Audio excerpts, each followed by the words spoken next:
This is how you can test a door chime on a 92 Corvette with a 9-volt battery. You could do this with the car battery, but if you cross the wrong leads, you could get a pretty good sized spark. So 9-volt battery works, so you might as well just use that. First, the wiring layout. This is your positive side. This is your negative side. Just have them hooked up to the battery according to that. And these two here are for your fast and slow. So those are just hooked up to the negative side, and you just touch the terminals. I think this one's the slow one, and this is the fast one. And if you cross both of them, it's even faster.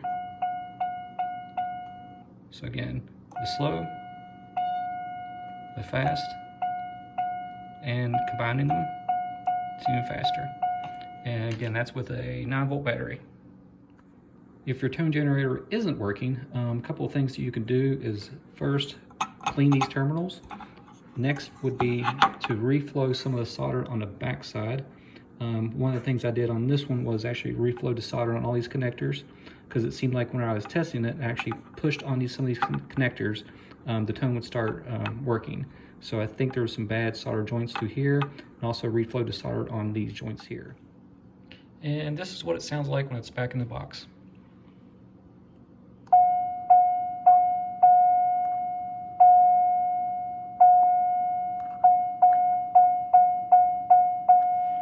If you got any questions, just let me know.